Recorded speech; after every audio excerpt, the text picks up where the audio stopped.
Cool. Dave liked the video too. Yeah. I could just send it to you. You got it. Yeah. You're in the wrong place. Yeah.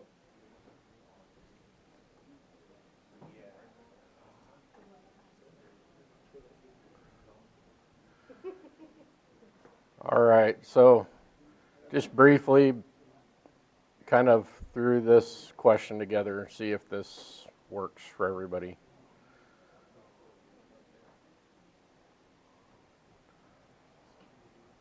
I like it.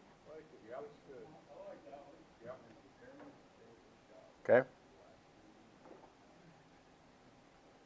Verifying your target instead of you target. Did I typo? A or your instead of you. Ta-da. Oh, wow, you changed it.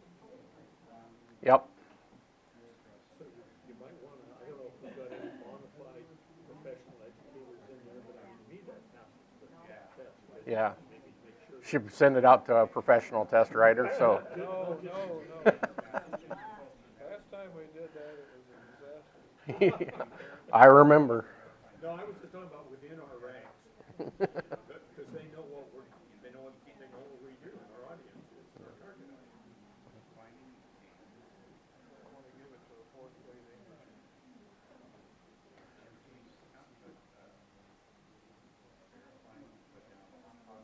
So Jared, one thing you didn't touch on when we were going through this, but you did it a couple of years ago, you talked about special needs kids. So, and I think you touched on it earlier, as the test division, I mean, to me, that should be a really good, large step in the right direction for students that are having a difficult time Yeah. with the test, or we're having So the old test. the conversation is about the new test and students with disabilities, reading disabilities, autism, that kind of stuff.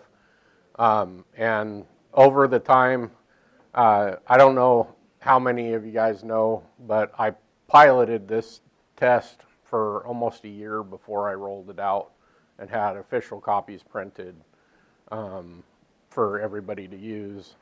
And the idea behind it was, one, to create a test that still wasn't going to be a gimme test to people, that, you know, it's still going to challenge the kids to prove they know the knowledge we want them to know, but also make it written in a manner that's going to help students that have reading disabilities and issues with that kind of stuff. And I don't know how many people here know, but I actually have dyslexia myself. So it's something that I'm familiar with, the issues. I didn't find out till I was in college that's why I had a hard time reading, why it took me so long. So it was important to me to try to make sure that this test passed that, to try to make where more kids could read the tests themselves. And one of the tests or trials I did when I was doing this is, I had classes, even though I knew kids would want it read, I had them try the test on their own. Because if I don't have them try it, I don't know if it's effective. And what I found is it was very effective. Very few of them had to have it reread to them afterwards. And that's basically the promise I gave their parents was, please have them try it, because I need to know where this test is at. And then if they fail it, we'll reread the test to them and give them, you know, the fair shot like we'd do everybody else. So the results have been pretty good with that. And you guys know that from the old test that we had, it was very long, and a lot of the questions were very wordy and weren't lined out very well. So that's one of the reasons why we did this, was to try to make that a better quality test. And the only real difference that I've noticed in the testing is I see a few more 100%, a few less fails, and a few less kids really needing the test read. So to me, that was a win. At any point in time, if anybody comes up with, something you're having a consistent problem with, please reach out to me and we'll work through what that is. We'll run into certain patterns in our tests. I keep an eye on ours pretty regularly. When we run into a pattern, I stop myself and try to figure out, why are we having that pattern? What are we doing different that we weren't doing before? And sometimes it's just simply you get in a rhythm and then all of a sudden you overlook one thing you're not mentioning. What is that one thing? And if I mention it, would it have made a difference for the kids? And that's generally what I find. Is there something that we overlooked, that we weren't, that we used to cover and we don't cover, or we forgot to say something, and you just get in your rhythm when you've done it for so long, and it's easy to overlook one minor little thing. But if you look at your tests, the kids will tell you if you forgot to tell them something. So that's my suggestion on it. And sometimes, if a kid never sees a mallard duck, you're not going to be able to explain to them what a mallard duck is. So the only resolution to that is put a mallard duck in front of them. That's why we went with the decoys and stuff like that. So for every issue we run across, there's a solution. Try to help the kids understand it better.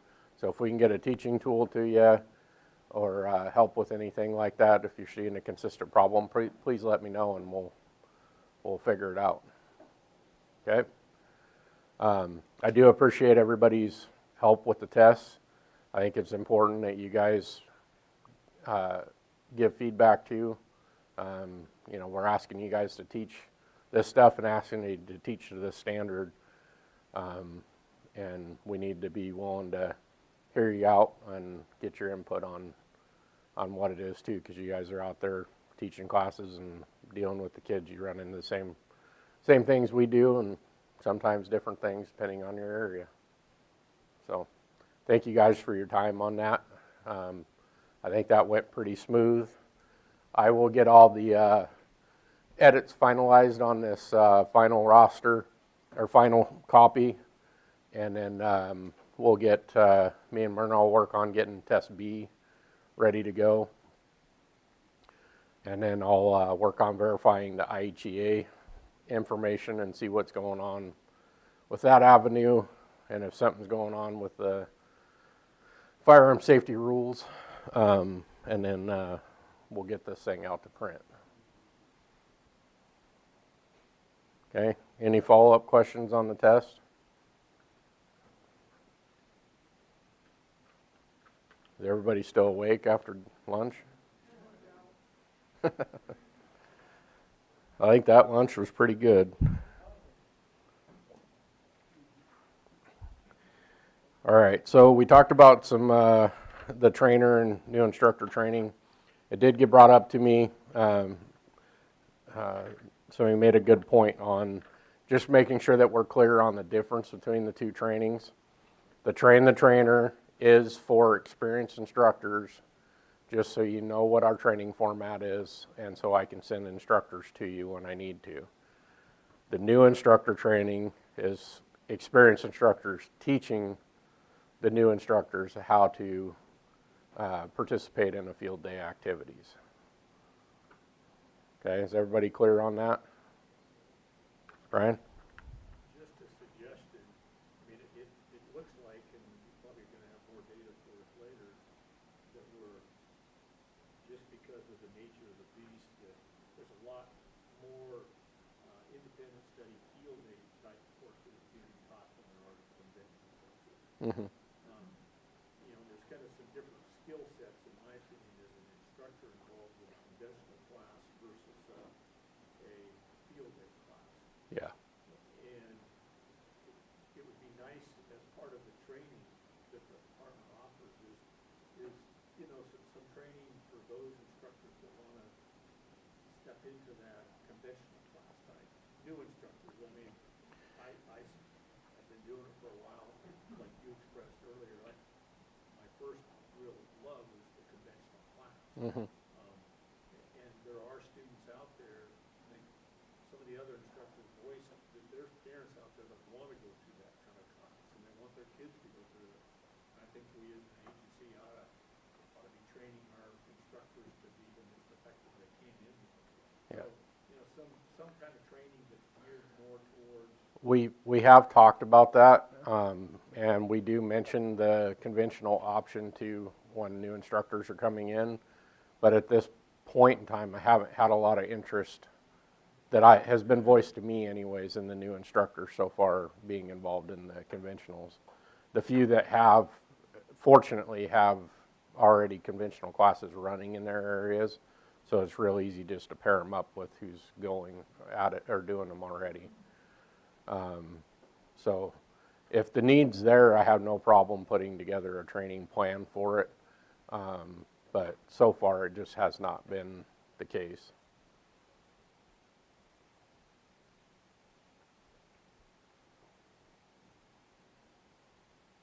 Anything else? Okay, so I'm going to talk a little bit about program updates.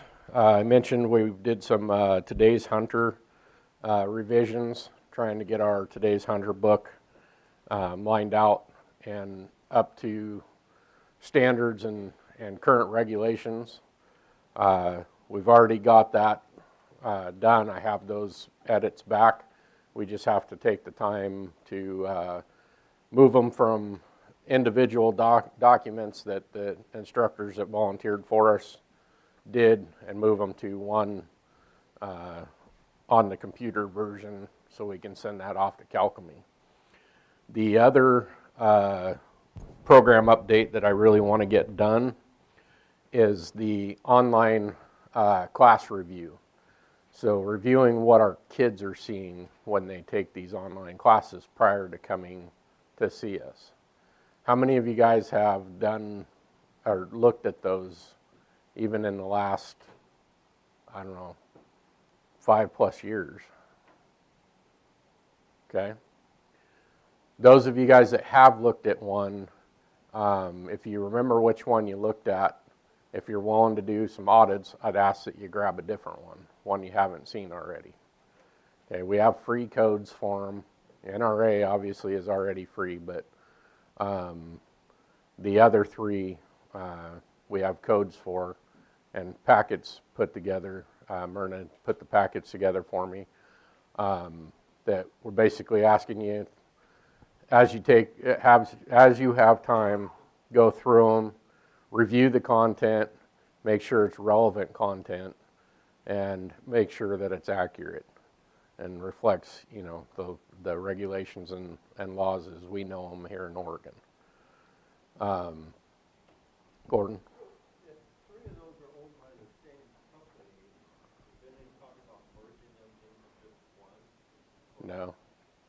Why is that? I believe it's because they keep it keeps them competitive in the different cost levels because they're different priced programs. And there's other programs that have different costs or free or, they keep the Fresh Air Educator one that they bought out. That one competes against a lower level of classes that are offered by other programs we don't accept.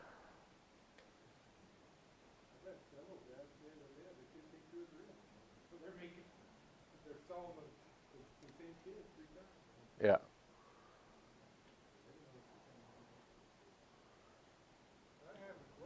Are there any online reviews of those?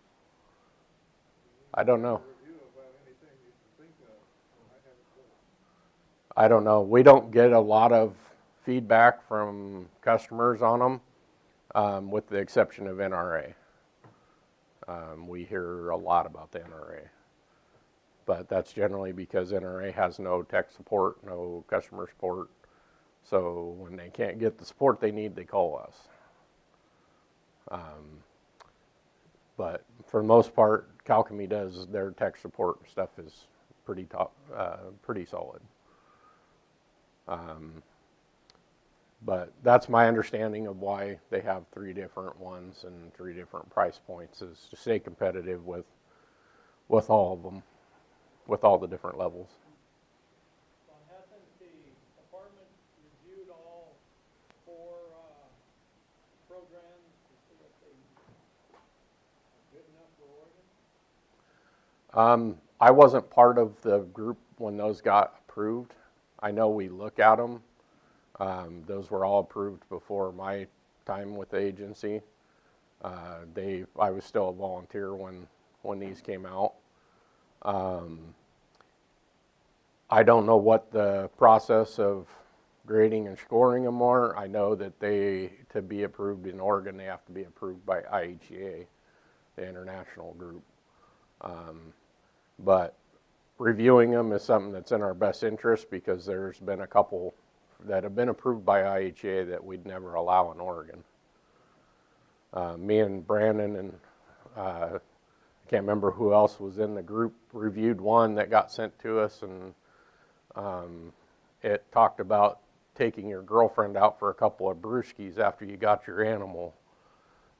And those were the literal terms they used for a class designed for 10 and 12-year-olds. So it was a Canadian company, so what can you say? I mean, but we wouldn't approve something like that in Oregon. So we do review them, but I don't know what that process was prior to me. But it's something that is important to me to get reviewed. I have my own thoughts on the programs that I've reviewed, but I think it's very important, and especially in my position and something that affects the whole state and our customers, to get several opinions and not just make the decision based off my snap judgment on what's correct or good enough for what we're trying to accomplish. Is the NRA one still free? Yep. The NRA one is free for anybody, and there's currently only 10 states that use it.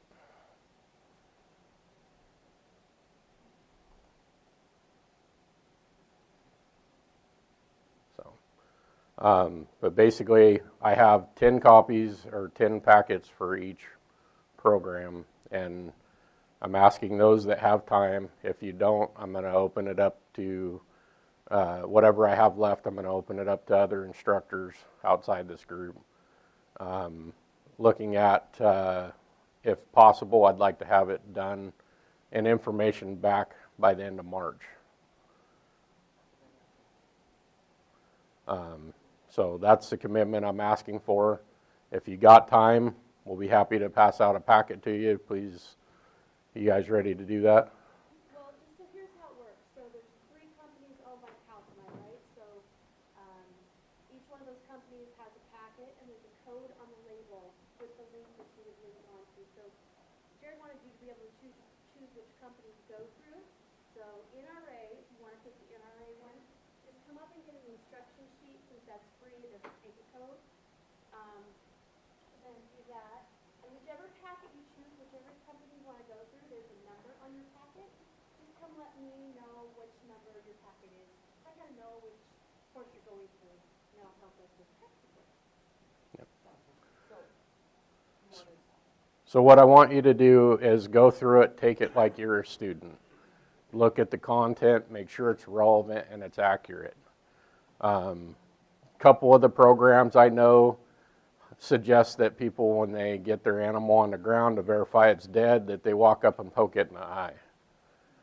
I would really like that removed from our suggestions on our programs, and I've been told by Calcomite we can get that removed. We just have to flag it in our stuff. But things like that are just not good common practice, I'd like those things flagged. If you find other things that you see like that, we need them flagged. The NRA program has a thing in there where it's promoting and talking about crossbows. Regardless of what your feelings are on crossbows, they're not legal in Oregon, so it's irrelevant content to us. So things like that need to be marked down. So is there a copy? Well, so we would have to base Yeah, what I'm asking you is each of them will be in sections.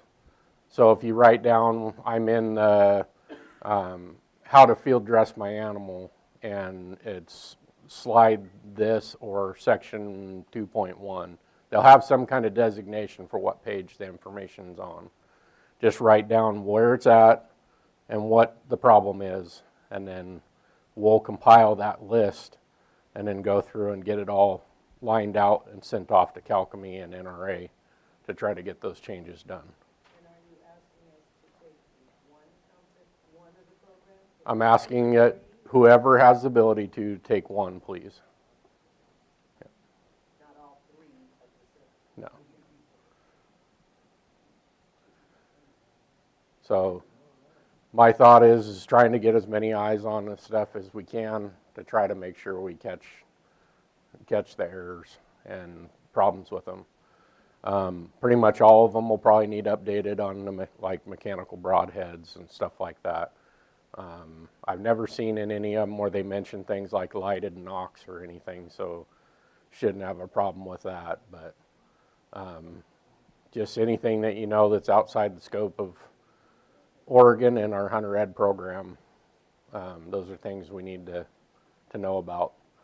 And even if there's something in there you just don't like, just like we did with the test, if you don't like how it's worded and you think that needs to be done better so the kids can understand it, flag it, and I'll throw it up to Calcami and try to get them to fix it.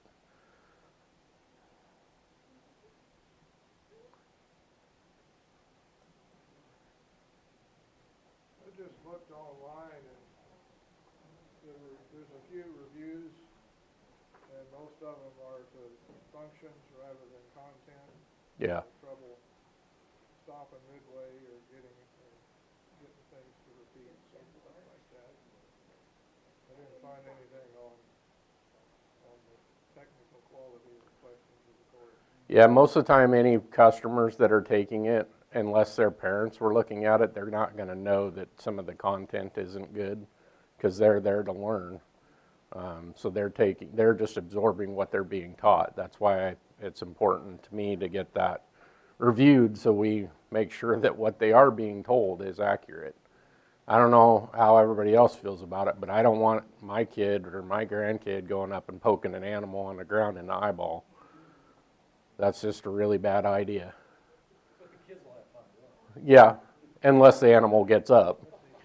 And was it the groupie or the girlfriend that brought it?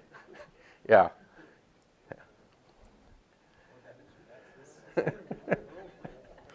Yeah, there were several really interesting things in there that came up. We had more fun time laughing at the program than we did actually evaluating it, so that got a hard no from us.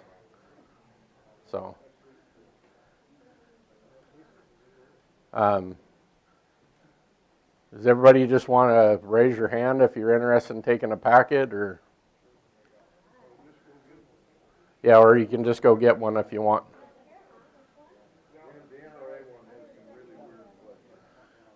Yeah, the NRA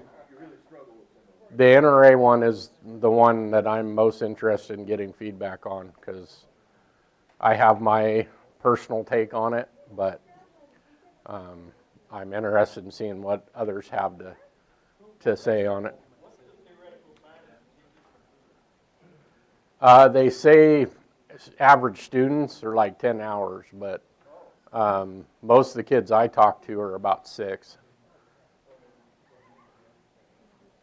So it'll take us about 12 to 15. You know,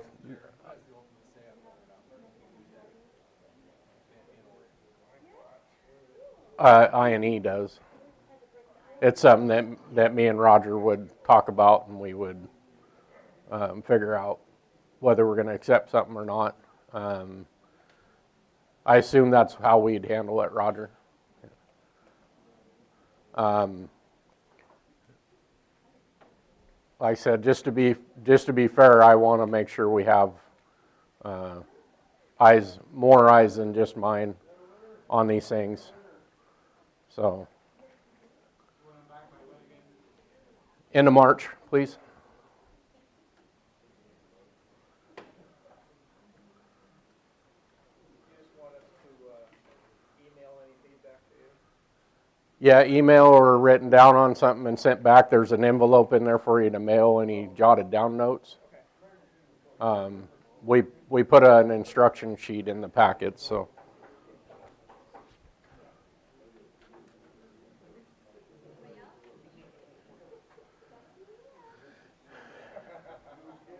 If anybody else wants them or you change your mind by the end of it, just grab one from Myrna or Shawnette, and we'll get those done. And I'll, whatever I have left, I'll open it up to the rest of the Corps too and get some people on them.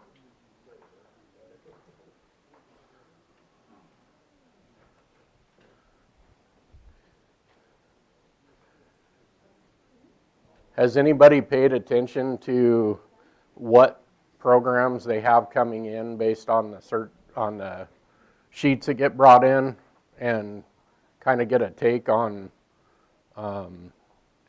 what ones you think kids struggle from taking? Most people haven't noticed a difference. I've only had one person say that they feel like the NRA students struggle. Hasn't been, I wouldn't say that that was the case. I just get a lot of complaints about the NRA program. I don't get a lot of them. Despite it being free, it doesn't seem to be. Yeah, it is possible. Yeah.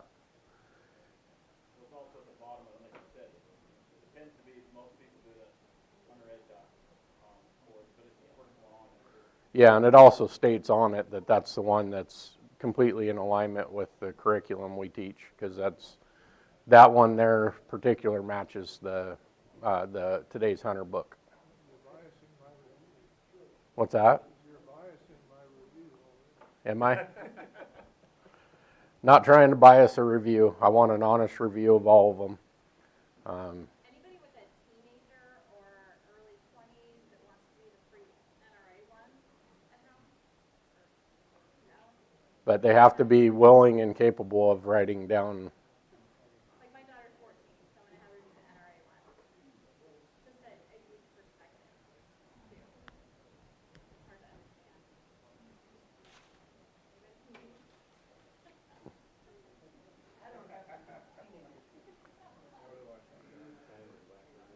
All right, does anybody have any further questions on what I'm asking for?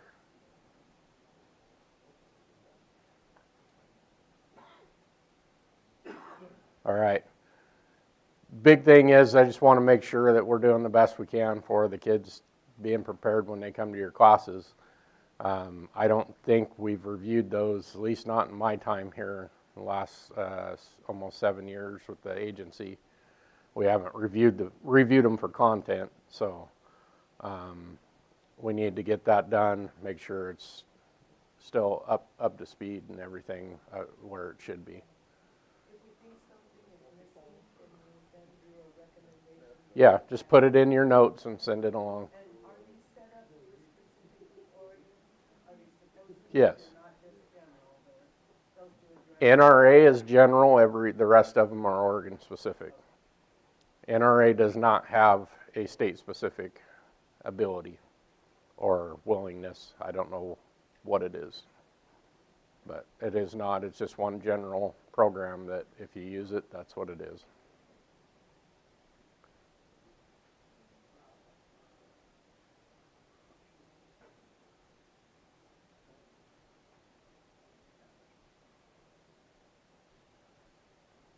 Nothing else on that? Okay.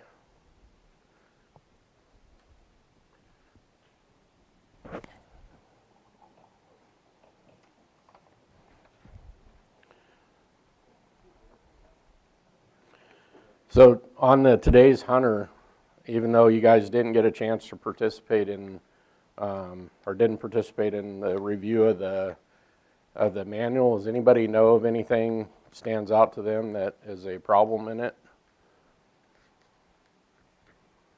Has anybody looked at it anytime in the? Brian? So the only thing I would suggest, I mean, the last time we reviewed it, I think a lot of the kind of drawings that was in the old one, you know, it was updated with some better pictures and graphics and so forth. And we can continue to do that since you're doing that, you know, the newest information relative to state statistics or accidents or those kind of updates would all be good.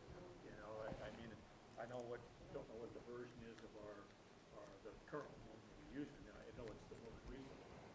It's what, 2 years old now? This one is actually older than that. I just want to clarify, we're not giving those to the field day classes anymore, right? No, not currently. So the only way kids are going to see that now is in educational class. Yeah, with the exception of this is what the huntered.com program is built off of, is this. So what version? All three of them, or? The current one, Current. yeah. So as that gets updated, then the online stuff is corresponding. You would think so, yes. But if we don't do this the way we're doing it, then it might not be the case. Then So I may need a new one, because I haven't gotten it, I don't know what version. this is been the version for quite a few years. How long ago did we quit using the outdoor ODFW Outdoors logo?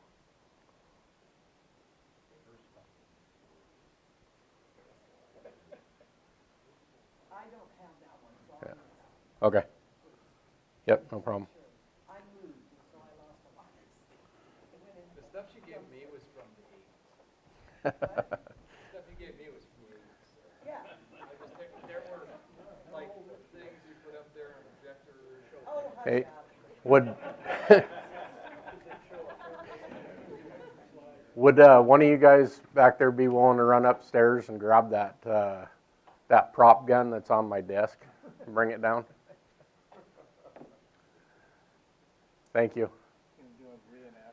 No, we've been doing a lot of cleanup in the program and cleaning up areas that where class storage stuff has been for years and not touched. And one of the ones we went to was the Tillamook office.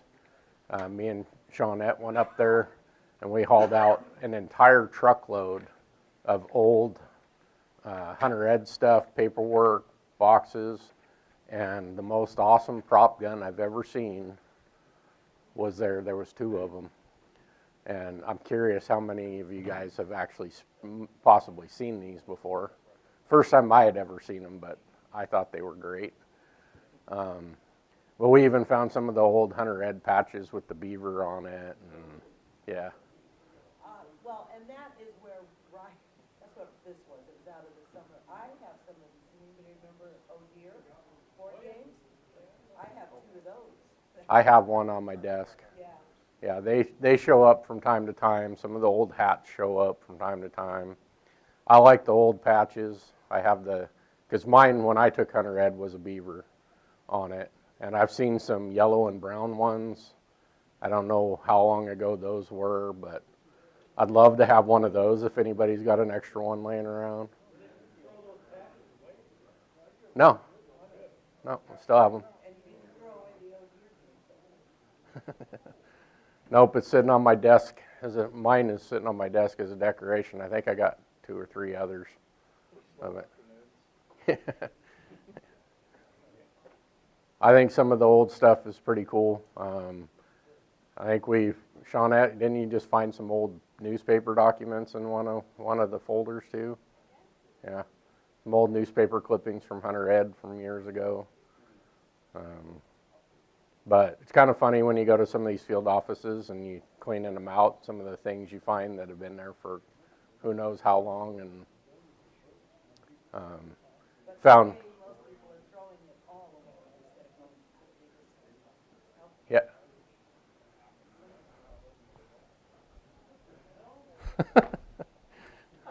Clearing on safe. Cool, thanks, got it. Did somebody in the wood shop make that? I have no idea. But there was 2 of these, and they even put a peep sight on it. Yeah, something. Yeah, this one's warped. It was bent. It was they actually had it properly stored in the gun safe. Yeah. So both of them were. Yeah, it was awesome. Yeah.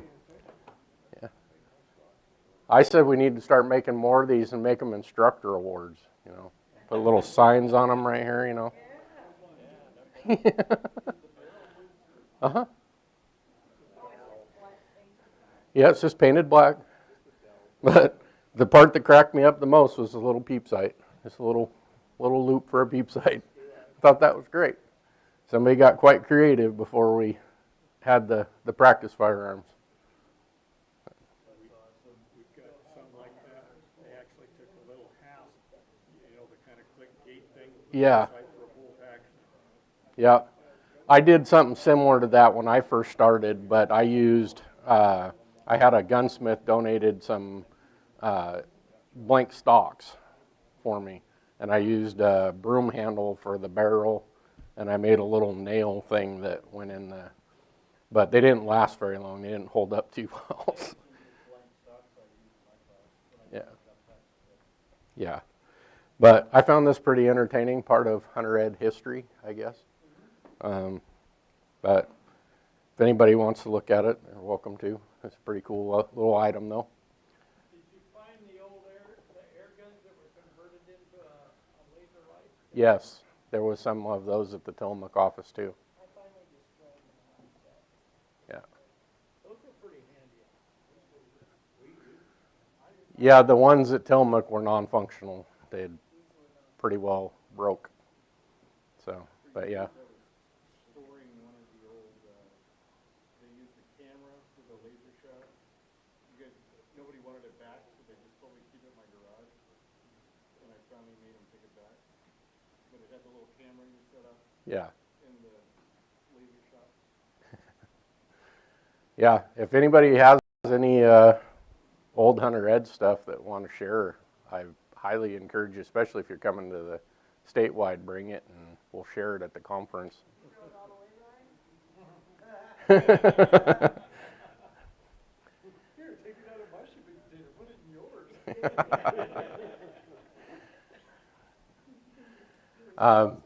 On that note, if you guys know of any places that need cleaned out that have a bunch of excess stuff that needs done, please let us know.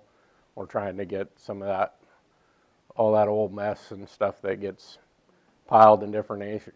I mean, I don't know what you guys do with your stuff, but how many of you guys got extra packets and stuff laying around from, you guys do pretty well using them up, or? Because that's what we find a lot of is old packets and stuff. That's where the patches were in the old packets and stuff. So I think the oldest regulation I found was 1992. Oh yeah. Yeah, I'm sure, but that's what I found in Tillamook was the oldest regulation was 1992, I think is what it was.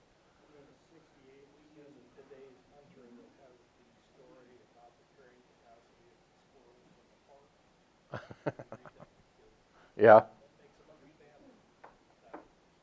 Yeah. No, I have not.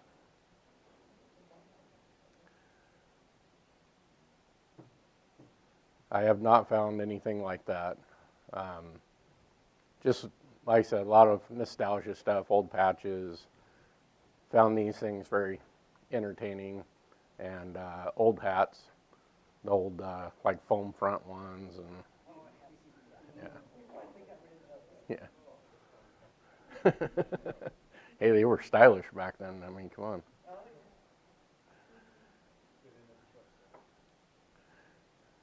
All right, so. See, one of the options on these courses is an adult or youth version. I assume you want us to go through the youth? Yes. Yeah, please. Do we need to make that distinction? Yes, make Oh, sure. okay. Those codes for the Calcamy one should be for the youth version, but yeah, you may have to give them a different birth date and pretend you're a kid. I'll just reverse the numbers. Yeah, so just make sure you're in the kid version. Okay. Oh, I'm glad you pointed that out, because I Yeah. got there and went, uh-oh. Makes sense.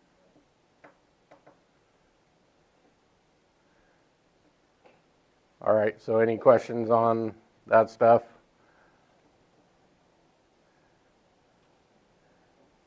Okay, so I'm going to open the floor up a little bit. Do we have any questions? I know there was some program questions that different people had, things you want, what you got questions on, want answers on, anything we haven't touched on yet? About instructor numbers across the state. Is just my county suffering, or is everybody suffering? Quite a few counties are suffering. Do you happen to know, Myrna, off the top of your head, roughly what numbers we have? 400? Not active. I can look here. There's a difference between, like I said earlier, there's a difference between active that actually teach and active that have passed their background check. But you have that in that list of that's inclusive of all that. Are those Yep. broken down by county? Yes. So, I mean, as opposed to 10 years ago, were we down 20%? At least.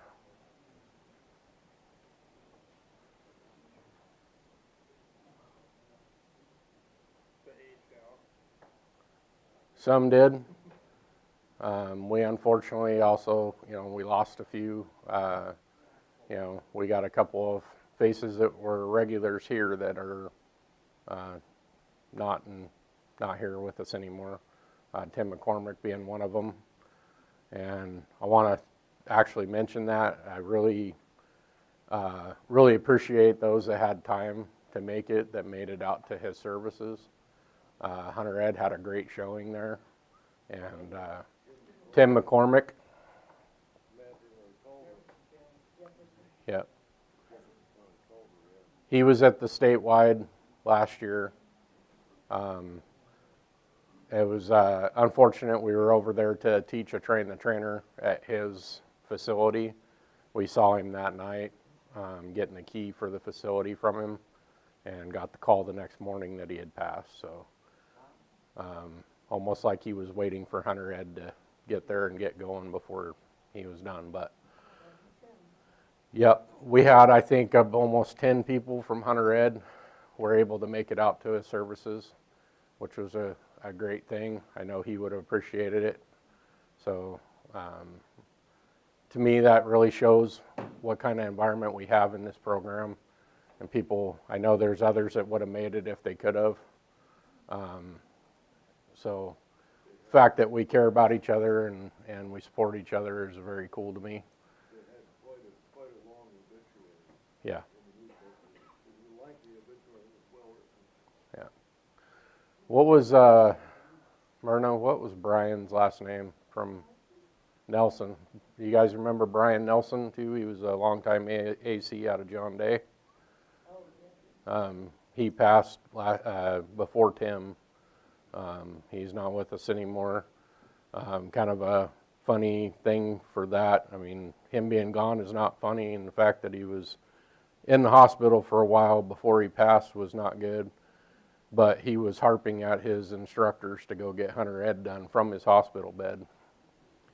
That's how dedicated he was to the program.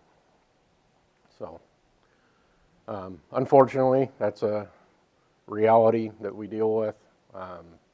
But I do, like I said, I appreciate the support that we see when that happens. So, but we have a lot of people that just, due to life concerns, more meetings I go to in different areas of the state, I see people that deal with, from time to time, family issues, health issues, that they gotta, their focus has to be on that, and they have to take time away from the program, and that's okay. They got to do what's right for their family. I think most everybody knows last year I had quite a few things going on and wasn't quite as attentive as to my job as I should have been, and it happens. And I know there's a couple of instructors out there right now that like to be more involved than they are, and they got family things going on. And that's, that's okay. You guys got to know that, your family's first and the health's first. And that we appreciate all that you guys do for the program. So, if you guys ever need anything from the program that we're capable of doing, we will do it. So, Clyde? One thing I'd like to bring up for the department is, and I think you're aware of the thing, we had some strife going on at one of our gun clubs with the instructors wanting to bag it, do the program. And, the whole thing kind of stemmed from, they've been working their tail off and didn't feel like they were getting the recognition or the thank you or the attaboys that, they thought they should have gotten. And I was successful, talking to a couple of them, hang in there and stay with us. I don't know what the other one's gonna do yet. But, basically left a big hole over there at that gun club. And, this is something that we all take for granted because we're going 7 different directions. And we forget about the ones that really are burning the candle on both ends, for the good of the program. And, maybe there's something we can do to, single those people out and thank them, monetarily or award-wise, something more than, hey, thanks for doing that, because they were pretty good. And, just something to be thinking about. It's something that we think about all the time. We don't, it's not something we take lightly, what you guys give to the program and the time you spend with the program, with anybody that helps. We are restricted in, what we can and can't do for that end of things. We try to do what we can when we can. So the ones that I think you're talking about, from my understanding, they're all staying. At least that's the last word they gave me. Yeah. The last email that, if I understanding who you're talking about, last email I got, it was that he was staying. And honestly, from our position and what we can and can't do, I'm at a loss for what to do for them to. Yeah, there was, I'm not sure I really understood their dealings. I feel bad about that, but, none of us are into this for the points and the awards. The awards that it's getting to be with the kids. Yeah. And, so anyway, it's just something to be thinking about. They told me, we'll give you one more year, Clyde. We'll see how it goes. Aren't they getting their points? Oh, yeah. Yeah, it's way beyond that.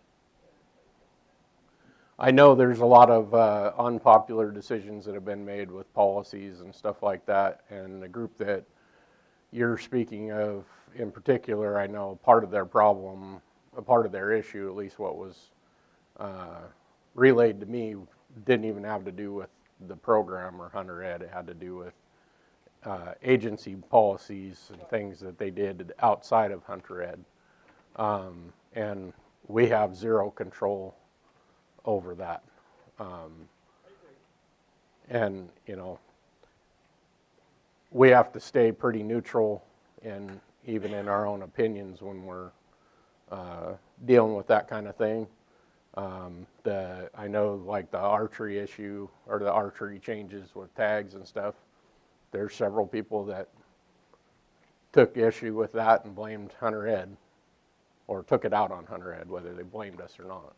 Things like that, I feel bad that they're upset about it, but there's nothing we can do on that end of things. So we're always willing to listen if there's something that especially in your area, that you think somebody needs recognized in some way, we can try to figure out a way to do that. I'm always willing to hear somebody nominate, hey, this person went above and beyond, really think he should be called out. Let us know that. We can't see everybody. We try to recognize the ones that we see in the classes that we do and things we're involved in, but that's what you guys' eyes are for. You guys can let us know when things like that are going on in your area, or somebody that does something that deserves being recognized as outstanding. We need to hear those things. Well, I was taken back, because I was, as confused about it as I guess as you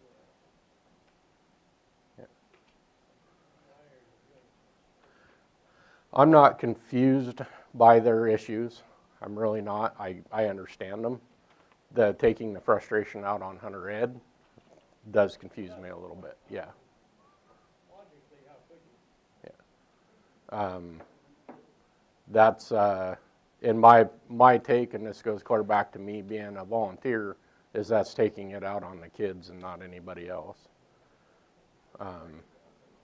So that's just my personal feeling on that part, but everybody's got to make the decision for what they're comfortable with. And to be honest with you, if somebody is so burnt on things with ODFW that they can't be a positive out there at Hunter Ed and speak positively about Hunter Ed, I really don't want them out there teaching anyways.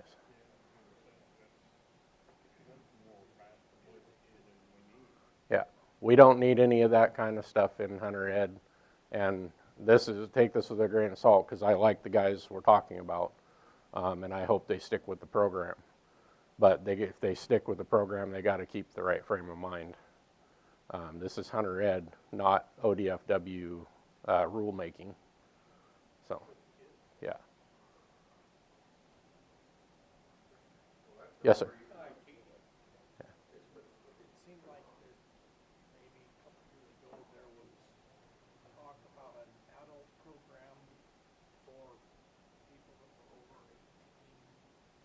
And we're running into a lot of parents and stuff that are going out of state, they're going to Hawaii to hunt, or Alaska. Everybody around us is requiring a hunter ed Mm-hmm. before they can even buy tags or get a license. Yep, And so I thought there was where they could go online there is. and take a class, but they don't have to do a field day and get a card. Is that Correct. It's still a thing. Mm-hmm. That's why there's that question. Yeah. adult versus youth. Just goes by what you sign up for when you go into any of the online programs have the same thing. NRA one does charge on the adult side of things. It's not free for adults. I think it's $10, something like that, which is basically paying for your card. And a lot of them have taken the class and, they're Yeah, 50, 60 years old and took the class when they were 12 in Oregon. which we have records of most of that. That's what we tell them to do.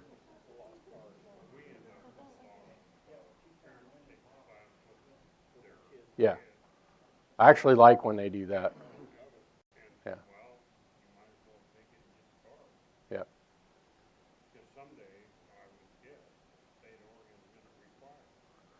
Just make sure when things like that are going on, if they're going to sit through our field day and take the class, they need to have completed the online course themselves. Yeah, even with that, they have to do the online. To get a card at the end of our field day class, they also have to have completed the online class. They can take it with their kid, but they won't get a card. Not for just a field day. By reciprocity, for the conventional class, yes. Okay. Okay. Sorry, I thought we were talking about field days. My mistake. We also have many adult workshops that have incorporated the Hunter Ed field day into that 2-day workshop. For pheasant, we have the Hunter Ed plus shotgun skills, and the pheasant hunt the next day. So it's a 2-day workshop. So they're really looking for a hands-on field day. Sort of. Then they can go to some of the adult workshops. Yeah, so basically some of the workshops that we're doing to teach people new hunting skills like how to hunt turkeys and stuff like that. We made a program where they have to go through hunter ed first, then they have to go through a shotgun class first, and then they can go out on a mentored hunt with us. And In this line here with the parents coming in, and they said, well, for a traditional course, my son or daughter signed up for the class, but I haven't. Are you cool with them signing up as a walk-in if we exceed 3? yeah, I don't mind if they sign up, but again, if it's a field day, they have to have completed the online for themselves. No, I'm talking about the traditional. The traditional, yes, that's fine. We get a lot of students that way. Yeah. Yeah, an adult taking a traditional class alongside of their kid is not really that much of a heavy lift for the instructors. So I don't have a problem with them going through. So are you still operating, I think last year you kind of gave us some guidelines relative to walk-ins. I think you were saying like no more than 3. Yeah. Is that pretty much still where you want to be? Yeah. Except for adults. Yeah, adults, that's just an extra set of eyes too in your class as you're going through, so. I'm thinking even if you've got the room, you got the instructors for it, and it'd be an additional youth or 2, you're still comfortable with 3 in terms of walk-ins and stuff? Yeah, 3 is what I'm gonna tell you I'm comfortable with, but you guys know your facilities better than I do and what you have available for instructors. So if you make a decision and let a couple more in, because hunting season's around the corner, I'm not gonna be on the phone tomorrow and, Brian, why did you do this? I got the microphone on. Okay. I've seen some course reports where you guys have a lot of no-shows and then you fill it with walk-ins. So it is up to you guys. Just be sure if you don't have the walk-in forms on the bottom of the roster, get the kid's name, get the ODFWID number if you can, definitely get a date of birth. If I have the date of birth and the kid's name, I can look it up. I have access. As long as they're in the system, that is. And that's a big portion of having them fill out that walk-in form, is because if they're not already in the system, to be able to pass them in hunter ed, we have to create a profile for them in the system. So the walk-ins where I'm going to really get on you is if you consistently have a roster full of them, that's going to be an issue. I think I shared with everybody at the statewide last year the issues that we've had with it. If you guys weren't there or didn't hear it, some of the issues that we've had with them is there was instructors doing nothing but walk-ins in their class, and they were charging up to $50 a seat for kids to come in. What if an instructor has 10 students that didn't get through the first class, or just, they have 10 students that have approached them? And they can get all the ODFWID numbers, but they're gonna open up a class for 10 more. Are those first 10 walk-in, or can they send those in to me so I can build a roster? If they can send them in and build a roster, then they're not a walk-in anymore. 10 more seats in the class. That's okay? Yeah, we have their information and the roster's built, they're on the roster prior to starting the class, that is not a walk-in. They were charging $50 a person on just of their own, they're keeping the money? Mm-hmm. Yeah. No, they are not in jail. Unfortunately, it's not an isolated thing, but that one in particular I know about because I'm the one that discovered it. When I went to a sportsman show, I found the flyer for the class. So it's just something that can't be done. I think you guys are all aware of that, and it just can't be that way. So the walk-ins are more work on our part, and there's just too much wiggle room. I mean, most people I don't believe would do that, but there's always the couple that will, that we have to worry about. So that's why we have the heartburn with too many walk-ins.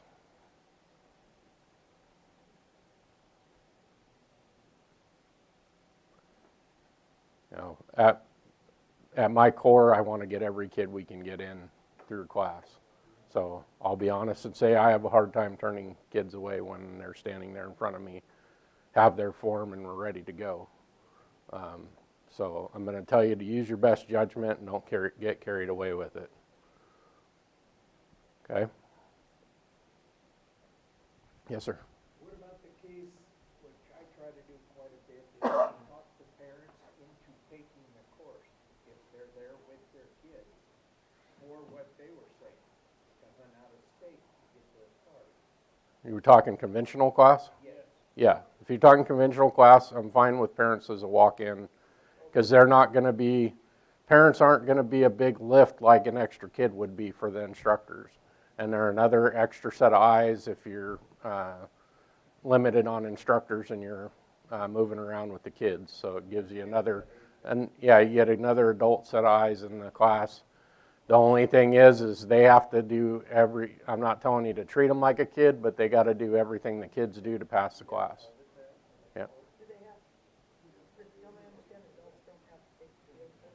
Nope, they have to do everything the kids do. They're taking a set course curriculum that has reciprocity requirements from state to state. So if they're going to take the conventional class, they have to do everything the kids would do. And if they're doing an online class? They still have to do everything the kids would do, and they need to have proof of their online certificate. I love mom doing the conventional courses with kids, But then they don't have to do the field day. No, if they do the adult field day, they don't have to do, or the adult online, they don't have to do the field day. But if they want to come and do your field day and get a card at the end, they have to have their own online certificate to do that. And would you collect $10 from them? Yes. Because it's a whole nother thing we have to process, order the card and all that. Okay, so conventional class, they do everything. Mm-hmm.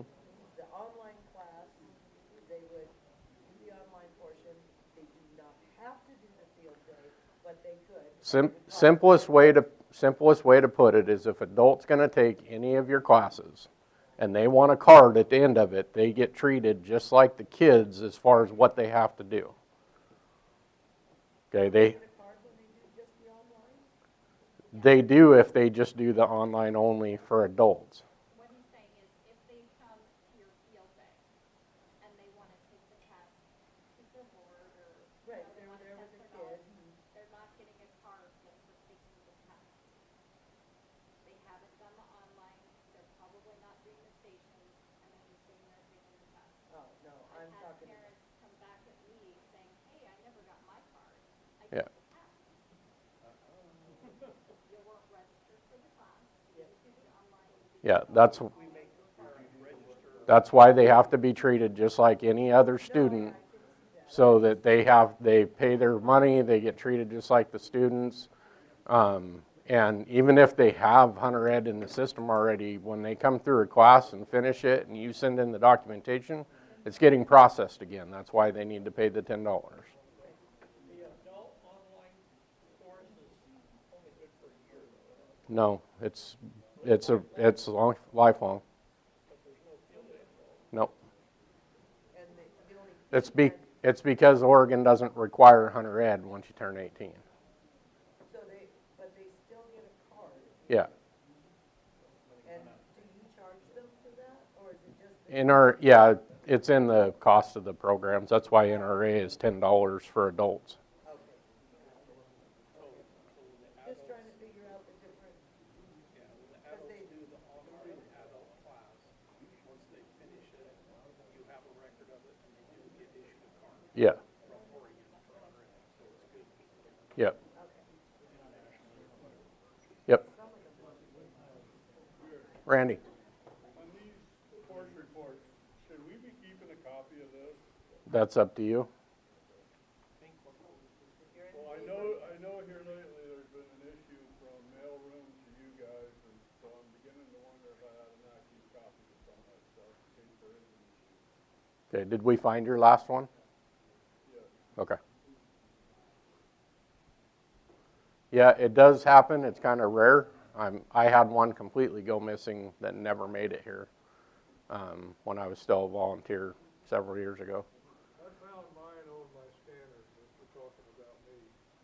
No, I'm talking about one. I'm talking about one of mine. I saw it was in the packet, and Janice emailed me, and I said, okay, I'll go make a copy, and I found the original sitting on my scanner. No, I had one packet that I mailed in that completely disappeared. And that happens. Yeah, if you guys, because I'm finding that happening more and more, it's not really something to do with postal service. So if you can keep a copy, just in case, because if I don't receive it or that, or if you'll get an email from me saying, hey. Right. But, yeah, it happens. Things get lost around. Fortunately, it's happening more and more.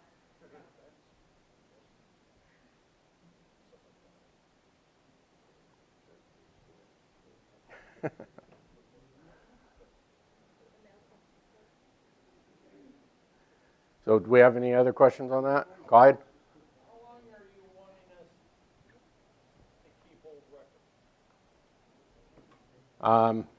That's completely up to you. Once we have them, It is paid off because, yeah. Janet called and said, you know this guy? Said he took your hunter ed class and da-da-da-da. I went upstairs and said, yes, we did. But after a point, Yeah, that, it's up to you to get rid of them. yeah, that's kind of up to you. I mean, we have to keep records for 75 years. So by technicality, we should have copies of it ourselves somewhere. But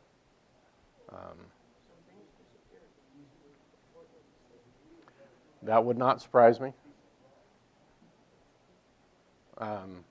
But standard for, like for some of the things that I do, like I manage our grant program, is 7 years. That's how long I have to keep records. So that's kind of up to you and what your wife will tolerate being there. I'll default to the wife's answer. So. Keep them out. Yeah.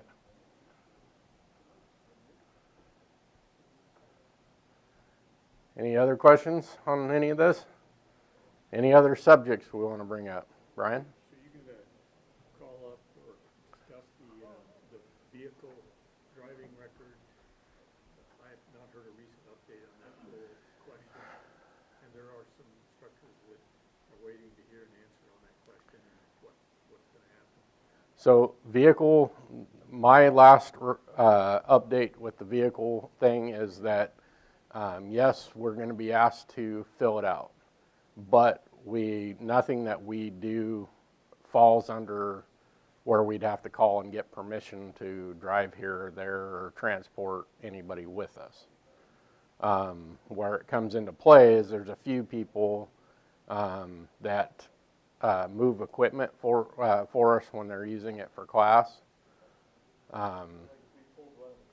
Yeah, like if you come and borrow a trailer, then you're subject to that policy.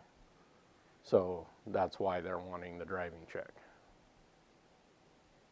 So what do we tell, so our, whether they're a lead or an assistant instructor, they never drive around ODFW trailers or any of that kind of stuff, or ODFW vehicles, are they gonna have to have a driver's record check?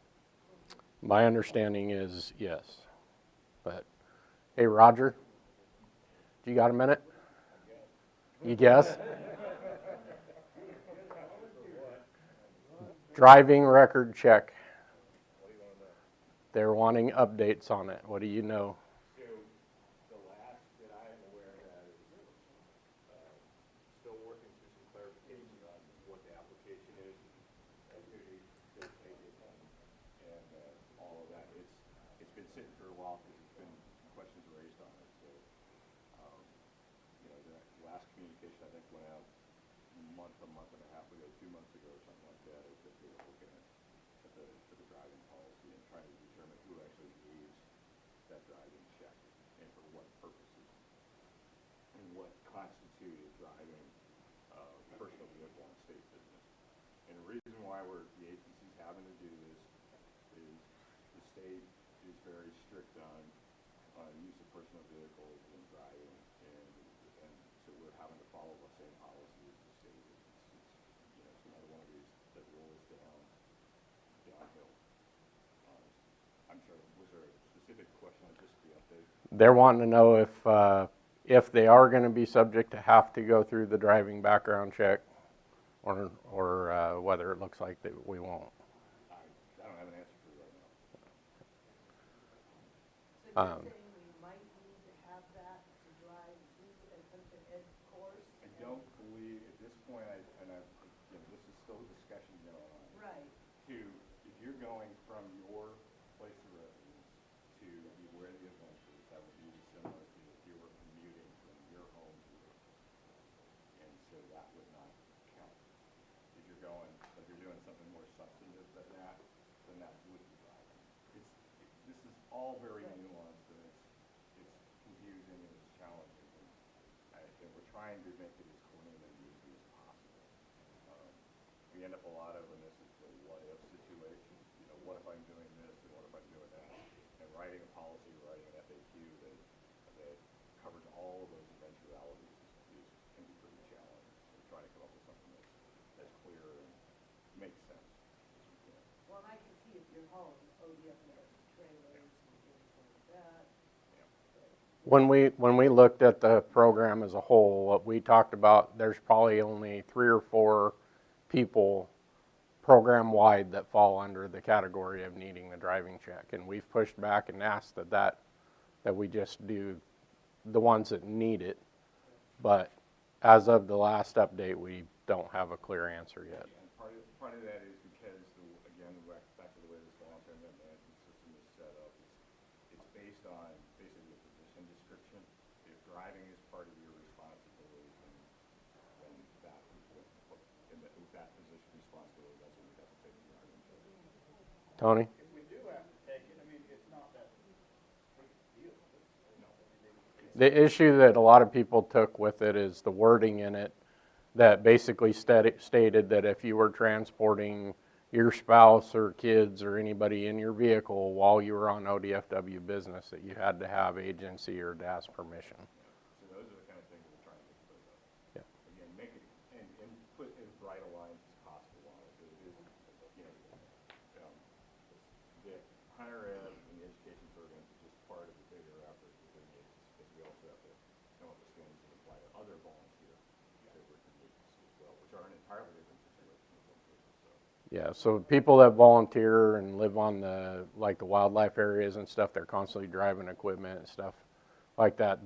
This driving policy applies to them, but unfortunately, DAS and makers don't differentiate. It's volunteer's a volunteer. So trying to push back and trying to get this lined out to where we can meet the agency's requirements and standards, but also not push something on the volunteers that isn't needed. So.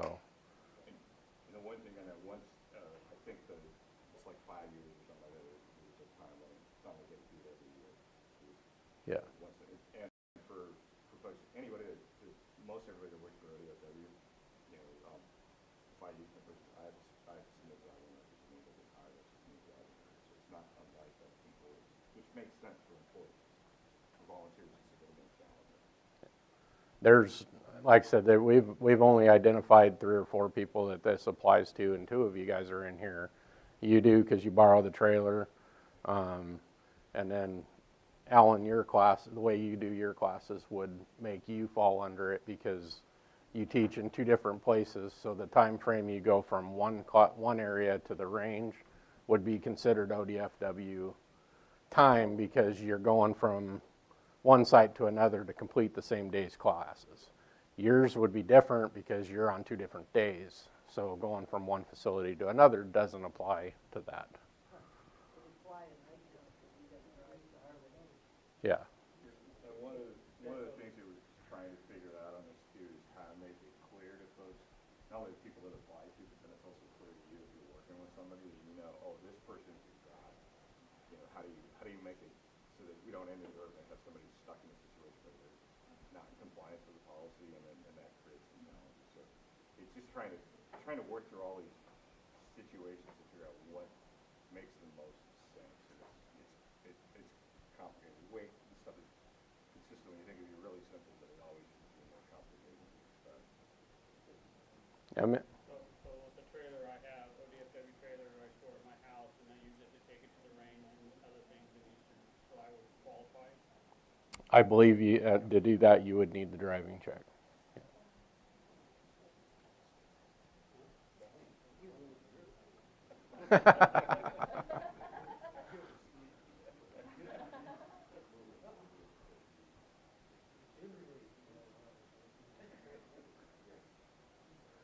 So we've all as a department been pushing back and trying to get this to minimize the impact on Hunter Ed, because I mean, frankly, it's not needed in most scenarios. So, but still a work in progress. Yeah, so those that are listed have already been told when I filled out that form. Good. What do you do with the form if we don't meet them? Are you gonna just go on? If you filled them out and sent them in, we've already pulled your driving check and you're cleared. I mean, that's the straight answer. I guess I won't be driving home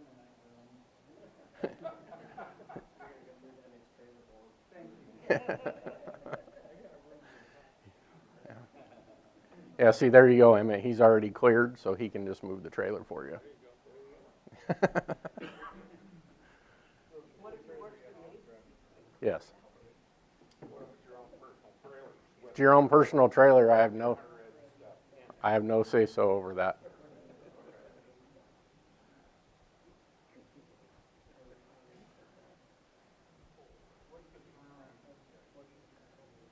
I don't know. I think it's pretty quick. Same as the background check. No, I think the DMV checks are faster. I think they come back in just a few days. Yeah. It's just a form you fill out and sign and giving us permission to pull it. Is it as quick as trying to get your gun record checked? No. Well, that depends. I mean, I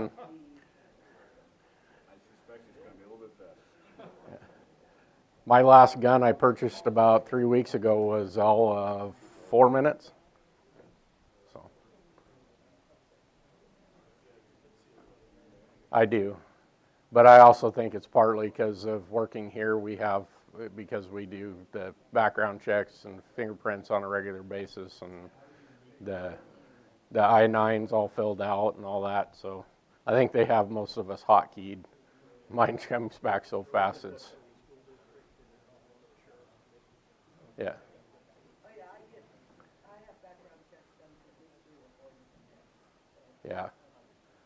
Usually I have my approval back before they're done explaining that it could take a while. So actually, when I came and saw you guys over there, what was that, 1.5 years, 2 years ago? The gun shop over there had some of the 410s that we were using, and the guy was giving me grief that I was from Salem. He's like, "What are you going to do when your background check doesn't come back fast enough?" He's like, "You going to come back from Salem to get these?" I was like, "I'm not worried about it." And he turned around, looked at the computer. "Oh, it's done."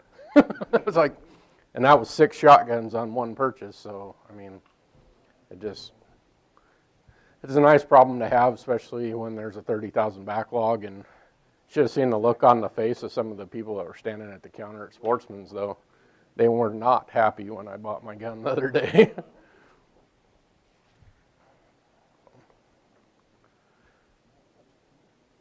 All right, we got anything else out there? Our Pittman Robertson funds do it.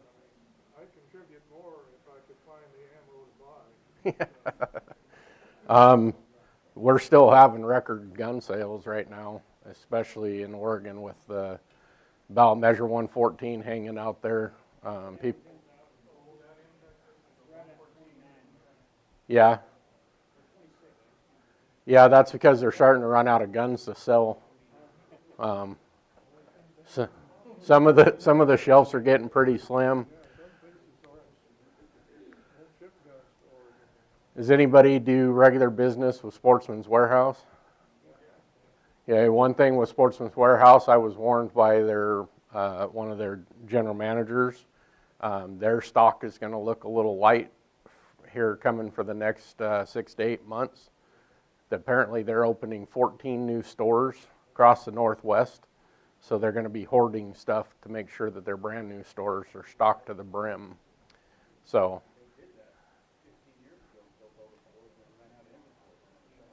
yep. So that's what they're trying to avoid with what they're doing right now. So if you see your ammo, you better grab it quickly. And I have found recently, from my own personal stuff, I've found more ammo online than I have in the stores. I was looking for some new 270 ammo because of a unfortunate incident with the ammo that I was using this year. I was looking for a new round to use for my 270 and wasn't being able to find it anywhere locally. I found it on Sportsman's Warehouse online and was able to get 15 boxes of what I wanted. So, You could buy 15 boxes, you might charge too much money. no, I like to have several years worth of ammo. So, and with the way ammo has been over the last, Doesn't it turn green before you use it? Stored properly, it can last forever. Yeah.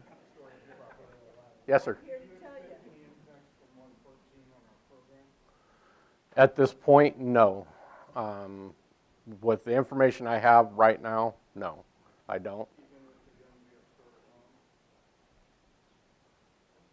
No.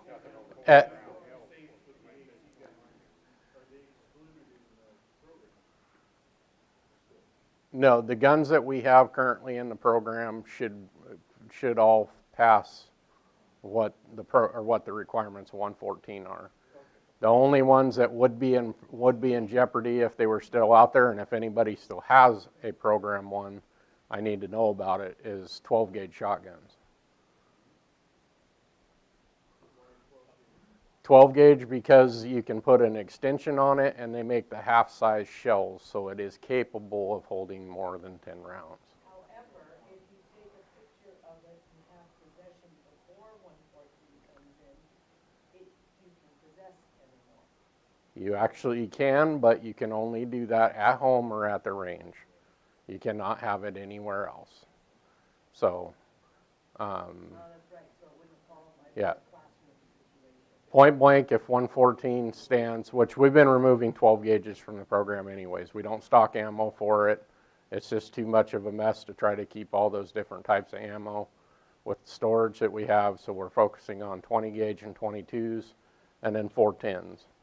So if anybody does have a 20 gauge out there that's a program gun, I ask that you let me know. I'd like to get those, 12 gauge, sorry.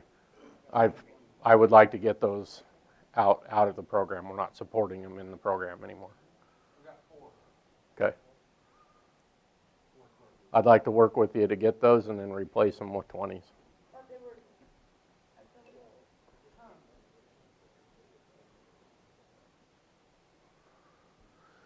I thought they were 20 gauge.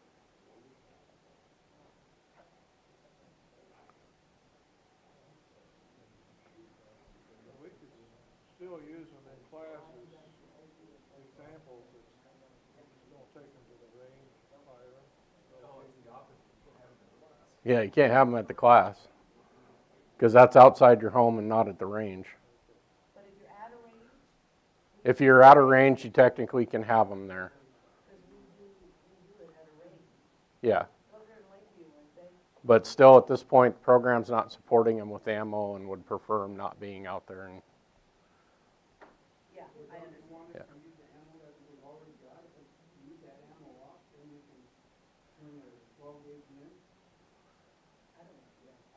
Preferably no. I'd like to just start getting them out of there. The ammo we can still utilize for our field offices. They use them out there for hazing and stuff. So that's ammo that I've gotten back. That's what we've done, is donate them to the field offices. How about 2 cases of 410 for 1 case of 12 gauge? I don't know about 2 cases of 410, but Have you seen the prices on 410 ammo? Okay. I would like to get the 410s, or the 12 gauges back. I do have 410 lead ammo. I'm not crazy enough to let 2 cases of it go in one shot, but I can get you some 410 ammo. Well, you know, good businessman, always for his students. Everybody here knows you're a wheeler and dealer. And the raffle ticket selling king. Yeah. Yeah, he's good at that. Call it a